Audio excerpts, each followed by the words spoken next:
സുഹൃത്തുക്കളെ, ഞാൻ വളരെ സീരിയസ് ആയിട്ടുള്ള വിഷയത്തെക്കുറിച്ചാണ് പറയാൻ വരുന്നത്. രാഷ്ട്രീയമൊന്നുമല്ല, മലയാളികളുടെ ചില മനോവൈകൃതങ്ങളെക്കുറിച്ചാണ്. നമ്മളെ സംബന്ധിച്ചിടത്തോളം നമ്മൾ മറ്റുള്ളവരുടെ തകർച്ചയിൽ നിഗൂഢമായ ഒരു സന്തോഷം കണ്ടെത്തുന്ന ഒരു സ്വഭാവ വൈകൃതം മലയാളിക്കുണ്ട്. പൊതുവിൽ മറ്റൊരാൾ നന്നാവുന്നത് കണ്ടുകൂടാ, നമ്മളെക്കാൾ മേലെ പോരുത്, നന്നാവുന്നത് കണ്ടുകൂടാന്നല്ല, നമ്മളെക്കാൾ കൂടുതൽ നന്നാവരുത് എന്നുള്ള ചിന്ത പൊതുവെ ചില ആളുകൾക്ക്. കഴിവുള്ള ആളുകളെ അംഗീകരിക്കാനുള്ള മാനസികമായിട്ടുള്ള ബുദ്ധിമുട്ട് ഇതൊക്കെയുണ്ട്. ആരെങ്കിലും അധ്വാനിച്ച് പൈസ ഉണ്ടാക്കിയാലും ശരി, എന്നേക്കാൾ കൂടുതൽ പൈസ ഉണ്ടാക്കരുത്, എന്നേക്കാൾ വലിയ വീട് അവൻ വെക്കരുത്, അല്ലെങ്കിൽ അവൻ വെച്ചതിനേക്കാളും വലിയ വീട് വെക്കണം. ഇത് മത്സര ബുദ്ധിയാണ്. ഇതിൻ്റെ കാരണം പറയുമ്പം 5 വർഷങ്ങൾക്ക് മുമ്പ്, കൃത്യമായി പറഞ്ഞാൽ 2020 ജനുവരി മാസത്തിലാണ് മരടിലെ 4 ടവറുകൾ പൊളിച്ചു കളഞ്ഞത്. 4 ഫ്ലാറ്റുകൾ, വലിയ ഫ്ലാറ്റ് സമുച്ചയങ്ങൾ പൊളിച്ചു കളഞ്ഞത്. അത് പൊളിച്ചു കളയുമ്പം അവിടെ ഇപ്പോൾ ഒന്ന് ഹോളി ഫെയ്ത്തിൻ്റെ ആയിരുന്നു. ഹോളി ഫെയ്ത്തിൻ്റെ ഒരു ഫ്ലാറ്റിലാണ് ഇപ്പോൾ ഞാൻ താമസിക്കുന്നത്, കാക്കനാട്. ഹോളി ഫെയ്ത്തിൻ്റെ ആയിരുന്നു ഒന്നുണ്ടായിരുന്നത്. അത് ഈ കോസ്റ്റൽ റെഗുലേറ്ററി സോണിൽ അവിടുത്തെ നിയന്ത്രണങ്ങൾ അവിടുത്തെ നിയമം ലംഘിച്ചുകൊണ്ടാണ് ഈ ബിൽഡിങ്ങുകൾ, ഈ ഫ്ലാറ്റ് സമുച്ചയങ്ങൾ അവിടെ കെട്ടിപ്പൊക്കിയതെന്നുള്ളതിൻ്റെ പേരിലാണ് ഇത് പൊളിക്കാൻ വേണ്ടി ഉത്തരവിട്ടത്. വിഷയം അതാ, ഞാനതിൻ്റെ യഥാർത്ഥ വിഷയത്തിലേക്ക് വരാം. അതിന് മുമ്പ് ശ്രദ്ധിക്കേണ്ട ചില കാര്യങ്ങളാണ്. 2019 മെയ് 8 ഇന്ത്യൻ സുപ്രീം കോടതി ഇത് 1 മാസത്തിനകം 5 അപ്പാർട്ട്മെൻറ്റുകൾ, അതിൽ ഒരെണ്ണം പണി എന്തായാലും പൂർത്തീകരിച്ചിരുന്നില്ല, ബാക്കി 4 താമസക്കാരുണ്ടായിരുന്നു. അത് പൊളിച്ചു കളയാൻ വേണ്ടിയിട്ടുള്ള വിധി സുപ്രീം കോടതിയുടെ ഭാഗത്തുനിന്ന് വന്നു. അതിലൊന്ന് ഞാൻ പറഞ്ഞ പോലെ തന്നെ ഞാൻ താമസിക്കുന്ന holy faith, tower of holy faith എന്നാണ് ഇതിൻ്റെ പേര്. വേറൊന്ന് കോറൽ കേവ്, വേറൊന്ന് ആൽഫ സെറിൻ, വേറൊന്ന് ഗോൾഡൻ കായലോരം, അതേപോലെ തന്നെ 5ാമത്തേത് ഹോളിഡേ ഹെറിറ്റേജ്. അവർ ഈ പദ്ധതി ഉപേക്ഷിച്ചു. ബാക്കി 4 പേരും ഈ പദ്ധതി നടപ്പിലാക്കുകയും ടവറുകൾ വിൽക്കുകയും ചെയ്തു. ഈ ടവറിലെ ഫ്ലാറ്റുകൾ വിൽക്കുകയും ചെയ്തിരുന്നു. മനുഷ്യൻ ഒരായുസിലെ അധ്വാനം കൊണ്ടുണ്ടാക്കിയെടുത്ത പൈസയായിരിക്കും ചിലപ്പോൾ ഈ പെൻഷൻ പറ്റിയപ്പോൾ കിട്ടിയിട്ടുള്ള ബാക്കിയുള്ള ആനുകൂല്യങ്ങളെല്ലാം കൂടി എല്ലാം കൂടി നുള്ളിപ്പെറുക്കിയെടുത്ത് വയസ്സുകാലത്ത് സ്വസ്ഥമായി കായലോരത്തുള്ള ഒരു സ്ഥലത്ത് ഒരു ഫ്ലാറ്റിൽ ജീവിക്കാമെന്ന് ആഗ്രഹിച്ച് അവരുടെ സ്വപ്നമായിരിക്കും. വേറെ ഒന്നും ഉണ്ടാവില്ല കയ്യിൽ. പിന്നീട് മാസം ബാക്കി കിട്ടുന്ന പെൻഷൻ കൊണ്ട് ജീവിച്ചു പോകാമെന്ന് കരുതി നിൽക്കുന്ന മനുഷ്യരുണ്ടാവും. അവർ മനുഷ്യൻ്റെ ആയുസിലെ ഏറ്റവും വലിയ സ്വപ്നങ്ങളിലൊന്നിനു വേണ്ടിയിട്ടാണ് അത്രയും കാര്യങ്ങൾ ചെയ്തിരുന്നത്. അതിൽ തന്നെ ഇപ്പോൾ ഓരോന്നിൻ്റെതും പറയാം. ഈ മരട് പൊളിക്കലിനകത്ത് ഒന്ന്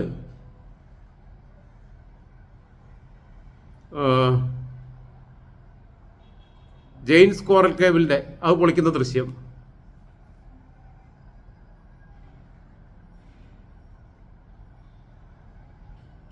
പ്രത്യേക തരത്തിലുള്ള സ്ഫോടക വസ്തുക്കൾ വെച്ചിട്ടാണ് പൊളിച്ചിരുന്നത്. പരീക്ഷണാർത്ഥം ആദ്യം ഒന്ന് ചെയ്തു, രണ്ടാമത് ഹോളി ഫെയ്ത്ത് അത് പൊളിക്കുന്നതിൻ്റെ ദൃശ്യം. ഒക്കെ 10, 20, 25 നിലയുള്ള കെട്ടിടങ്ങളായിരുന്നു നടത്തം. അത് പൊളിക്കുകയാണ്, സ്ഫോടനത്തിലൂടെ പൊളിക്കുകയാണ്. ആലോചിച്ച് നോക്കും നിങ്ങൾ. ഒരുപക്ഷെ ബിൽഡിംഗ് നിന്നാലുണ്ടാവുന്നതിനേക്കാൾ വലിയ ആഘാതം ആ ബിൽഡിംഗ് പൊളിച്ചപ്പോൾ പ്രദേശത്ത് ഉണ്ടായിട്ടുണ്ടാവും. ആൽഫ സെറീൻ ടവർ അത് പൊളിക്കുന്നതിൻ്റെ അതിൻ്റെ ഇപ്പുറത്ത് മറ്റേത് പൊളിക്കാതെ നിൽക്കുന്നുണ്ട്. അതൊക്കെ പിന്നീടാണ് പൊളിച്ചത്. ആൽഫ സെറീൻ ആദ്യം പൊളിച്ച കൂട്ടത്തിൽപ്പെട്ട ഒന്നാണ്.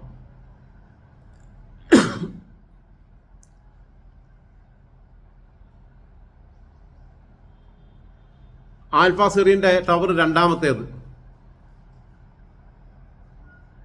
നിങ്ങൾ ഇത് ഒരുപാട് ദൂരെ നിന്നുള്ളതാകട്ടെ. കാരണം പൊടിപടലങ്ങൾ ഏകദേശം 1 കിലോമീറ്ററോളം ദൂരത്തിലേക്ക് അപ്പുറത്തേക്ക് പോകുന്ന അവസ്ഥയുണ്ടായിരുന്നു. അതുകൊണ്ട് തന്നെ ജനങ്ങളെ ഇത്ര ചതുരശ്ര കിലോമീറ്ററിനുള്ളിലുള്ള ആൾക്കാരെ മുഴുവൻ ഒഴിപ്പിച്ച്, കാരണം അത്രയും വലിയ പൊടി ഉണ്ടാവും എന്നുള്ളത് കൊണ്ടും ഇതിൻ്റെ ഈ അവശിഷ്ടങ്ങൾ തെറിച്ച് ചെല്ലുന്ന അപകടങ്ങൾ ഉണ്ടാവാൻ സാധ്യതയുണ്ടാവുമെന്നുള്ളത് കൊണ്ടൊക്കെയാണ് ഇങ്ങനെയുള്ള കാര്യങ്ങൾ ചെയ്തത്.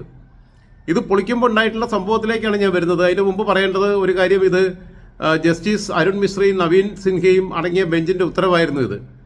അങ്ങനെ ഇത് പൊളിക്കാനിടയായിട്ടുള്ള സാഹചര്യം 1986 ഭോപ്പാൽ ദുരന്തത്തിൻ്റെ പശ്ചാത്തലത്തിൽ പരിസ്ഥിതി സംരക്ഷണ നിയമം വരുന്നത് നമുക്കറിയാലോ. യൂണിയൻ കാർബൈഡ് ഫാക്ടറിയിലെ ചോർച്ച വന്നപ്പോൾ അങ്ങനെ ഐക്യരാഷ്ട്രസഭയുടെ മനുഷ്യ പരിസ്ഥിതി സമ്മേളനത്തിൽ 1986 നവംബർ 19 ഇത് പ്രാബല്യത്തിൽ വന്നു. അതിൻ്റെ അടിസ്ഥാനത്തിലാണ് ഇത് വന്നത്. അങ്ങനെയാണ് മനുഷ്യ പരിസ്ഥിതിയുടെ സംരക്ഷണവും മെച്ചപ്പെടുത്തലും മനുഷ്യർ, മറ്റ് ജീവജാലങ്ങൾ, സസ്യങ്ങൾ, സ്വത്ത് എന്നിവയ്ക്കുള്ള അപകടങ്ങൾ തടയുന്നതുമായി അവ ബന്ധപ്പെട്ടിരിക്കുന്നു. വാട്ടർ ആക്ട്, എയർ ആക്ട് തുടങ്ങിയ മുൻ നിയമങ്ങൾക്ക് കീഴിൽ സ്ഥാപിതമായ വിവിധ കേന്ദ്ര സംസ്ഥാന അധികാരികളുടെ അങ്ങനെ അതിനെ ഏകോപിപ്പിക്കുന്നതിന് വേണ്ടിയിട്ടുള്ള ചട്ടക്കൂട് രൂപകൽപ്പന ചെയ്ത് അങ്ങനെയുള്ള ഒരു ഒറ്റ കുടയ്ക്ക് കീഴിൽ ഈ നിയമങ്ങളെല്ലാം കൂടി ഏകോപിപ്പിച്ചുകൊണ്ടുള്ള ഒരു നിയമത്തിൻ്റെ നിർമ്മാണമാണ് ഈ നിയമമായിട്ട് വന്നത്. എന്തായിരുന്നാലും ഇനി അതിൻ്റെ ബാക്കി കാര്യങ്ങൾ ആലോചിച്ച് നോക്കാം. ഇതിൽ കൊടുത്തത് പഞ്ചായത്ത് അനധികൃതമായിട്ട് പെർമിഷൻ കൊടുത്തത്. അതിലാണ് ഈ പാവങ്ങൾ പോയി പെട്ടുപോയത്, അവരുടെ ആയുസിൻ്റെ മുഴുവൻ സമ്പാദ്യം എടുത്തിട്ട്. അത് കഴിഞ്ഞ് പഞ്ചായത്ത് കൊടുത്തു, പഞ്ചായത്ത് സെക്രട്ടറി അതിൽ അഴിമതി നടത്തിയിട്ടുണ്ട്, പഞ്ചായത്ത് ഭരണസമിതി അതിൽ അഴിമതി നടത്തിയിട്ടുണ്ട്, തുടങ്ങിയതെല്ലാം പിന്നെ കണ്ടെത്തിയിട്ടുണ്ട്. അന്വേഷണ സംഘം അവർക്കെതിരെ നടപടികൾ എടുത്തിട്ടുണ്ട്. പഞ്ചായത്ത് ഇതിന് NOC കൊടുത്തതാണ്, നോ ഒബ്ജക്ഷൻ സർട്ടിഫിക്കറ്റ്. അവിടെ ഇത് പിന്നെ ഈ CRZ പദവിയുള്ള ഒരു സ്ഥലത്ത് നോ ഒബ്ജക്ഷൻ സർട്ടിഫിക്കറ്റ് നൽകുക എന്ന് പറഞ്ഞു കഴിഞ്ഞാൽ ഏറ്റവും വലിയ ക്രൈമാണ് ചെയ്തത്. സിവിൽ പിന്നെ നിയമങ്ങളുടെ ലംഘനം മാത്രമല്ല, ക്രിമിനൽ കുറ്റമായിട്ട് തന്നെ കണക്കിലെടുക്കേണ്ടതൊക്കെ. അതേപോലെ തന്നെ ഈ അവിടുത്തെ ആവാസ വ്യവസ്ഥ, കണ്ടൽക്കാടുകൾ, പൗഴപ്പുറ്റുകൾ, മത്സ്യങ്ങളുടെയും മറ്റും സമുദ്രജീവികളുടെയും പ്രജനനത്തിന് മുട്ടയിടുന്ന സ്ഥലങ്ങൾക്ക് സമീപമാണ് ഇത് നിർത്തിയിരുന്നത് എന്നുള്ളതാണ്. ഏറ്റവും സെൻസിറ്റീവും പാരിസ്ഥിതികമായി പ്രധാനപ്പെട്ടതുമായ മേഖലയാണ് CRZ 1. ഇത് CRZ 1-ൽപ്പെട്ടതാണ്, 2 3 ഒന്നും അല്ല. കോസ്റ്റൽ റെഗുലേറ്ററി പിന്നെ സോണിലെ 1ാമത്തെ പിന്നെ ഇതിൽപ്പെട്ടതാണ്. അപ്പോൾ അവിടെ ഇത് പിന്നെ ഗ്രേറ്റ് കൊച്ചിൻ ഡെവലപ്മെൻറ്റ് അതോറിറ്റിയുടെ കീഴിലായതുകൊണ്ട് ഇതിന് പിന്നെ മുനിസിപ്പാലിറ്റിയായി പിന്നീട് ഇത് മരട് പഞ്ചായത്ത് എന്നുള്ളത് മുനിസിപ്പാലിറ്റി ആയിട്ട് മാറി. അപ്പോൾ അതിൻ്റെ മുമ്പ് തന്നെ ഈ പിന്നെ GCDA പിന്നെ ഭാഗമായിട്ട് ഇത് പിന്നെ ഉൾപ്പെടുത്തപ്പെട്ടിരുന്നു. ഇപ്പം അതിൻ്റെ ചെയർമാനായിട്ട് നിൽക്കുന്ന ചന്ദ്രൻപിള്ളയാണെന്ന് തോന്നുന്നു, പഴയ നമ്മുടെ രാജ്യസഭാ MP. ഇത് പിന്നെ ഇതിനെക്കുറിച്ച് സിനിമ വന്നിട്ടുണ്ട്, വിധി എന്ന് പറയുന്ന മലയാളം ചിത്രം 2021 കണ്ണൻ താമരക്കുളം എന്ന് പറയുന്ന ആൾ സംവിധാനം ചെയ്തിട്ട്. ഇതിൽ എന്നെ അത്ഭുതപ്പെടുത്തിയ ഒരു സംഭവം എന്ന് വെച്ചാൽ, അന്ന് ആയിരക്കണക്കിന് മനുഷ്യർ ഈ പോലീസിൻ്റെ നിയന്ത്രിച്ച സ്ഥലത്തിൻ്റെ അപ്പുറത്ത് നിന്നുകൊണ്ട് ഇത് പൊളിയുമ്പോൾ അത് കണ്ട് ആഘോഷിക്കുകയാണ് ആർപ്പുവിളികളോടെ. തച്ചുടയ്ക്കപ്പെടുന്നതും മറ്റ് പല മനുഷ്യരുടെയും സ്വപ്നങ്ങളാണ്, ഒരായുഷ്കാലം കൊണ്ട് അവരുണ്ടാക്കിയെടുത്തതാണ്. അവരോട് അവരറിഞ്ഞുകൊണ്ട് ചെയ്തതല്ല, അവരല്ല ഈ തെറ്റ് ചെയ്തത്, അവർ ചതിയിൽപ്പെട്ടതാണ്. അങ്ങനെ മനുഷ്യൻ്റെ ജീവിതം തകരുമ്പോൾ, മനുഷ്യൻ്റെ ജീവിത സ്വപ്നങ്ങൾ വെറും മണ്ണായി പൊടിഞ്ഞ് ഇടിഞ്ഞു വീഴുമ്പോൾ, അവൻ്റെ ആവാസം ഇല്ലാതാവുമ്പോൾ, അവൻ പെരുവടിയിലാവുമ്പോൾ, ആർപ്പ് വിളികളോടെ തൃശ്ശൂർ പൂരം കാണുന്ന അതേ ലാഘവവും അതേ പിന്നെ ആനന്ദത്തോടെ ആഹ്ലാദത്തോടെ അതിനെ നോക്കിക്കാണാൻ കഴിഞ്ഞ മലയാളികൾ പിന്നെ പ്രബുദ്ധ മലയാളി എന്ന് പറയരുത്, സാക്ഷരരാണ് എന്നതുകൊണ്ട് ഒരാളും പ്രബുദ്ധരാകുന്നില്ല. മലയാളികൾ സാക്ഷരരാണ്, 100% സാക്ഷരരാണ് എന്ന് വേണമെങ്കിൽ പറയാം. പക്ഷേ മലയാളികൾക്ക് സാംസ്കാരിക സാക്ഷരതയില്ല, എഴുതാനും വായിക്കാനും മാത്രമേ അറിയൂ എന്ന് തെളിയിച്ച ദിവസമായിരുന്നു 2000 ജനുവരി മാസം 11-ാം തീയതിയും അതേപോലെ തന്നെ 12-ാം തീയതിയും. പിന്നെ അതിന് ശേഷം ബാക്കിയുള്ള 2 ടവർ പൊളിച്ച ദിവസങ്ങൾ ഞാൻ മറന്നുപോയി. എന്തായിരുന്നാലും 11-ാം തീയതിയും 12-ാം തീയതി ഉൾപ്പെടെയുള്ള ദിവസങ്ങൾ, ഇന്ന് ഉൾപ്പെടെയുള്ള ദിവസങ്ങൾ അതിൻ്റെ 5ാം വാർഷികമാണ്.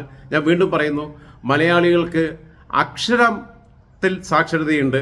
പക്ഷേ സാക്ഷരത എന്ന് പറഞ്ഞു കഴിഞ്ഞാൽ മലയാളിക്ക് രാഷ്ട്രീയ സാക്ഷരതയില്ല, മലയാളിക്ക് സാമൂഹിക സാക്ഷരതയില്ല, മലയാളിക്ക് സാംസ്കാരിക സാക്ഷരതയില്ല എന്ന് നമ്മെ ബോധ്യപ്പെടുത്തിയതിൻ്റെ 5ാം വാർഷികമാണ് എന്ന് അങ്ങേയറ്റം വേദനിക്കുന്ന മനസ്സോടുകൂടി തന്നെയാണ് പറയുന്നത്. എൻ്റെയും നിങ്ങളുടെയും ഒന്നും നഷ്ടപ്പെട്ടിട്ടില്ല. നഷ്ടപ്പെട്ട മനുഷ്യരിൽ എത്ര പേര് ആത്മഹത്യ ചെയ്തുവെന്നും, എത്ര പേര് മാനസികമായി താളം തെറ്റി മനോരോഗികളായി മാറിയെന്നും, എത്ര പേര് ഇന്നും അതോർത്ത് വിങ്ങി കരഞ്ഞുകൊണ്ടിരിക്കുന്നുവെന്നും ഒക്കെ നമ്മൾ ആലോചിച്ച് നോക്കേണ്ടതുണ്ട് എന്ന് മാത്രമാണ് എനിക്ക് പറയാനുള്ളത്.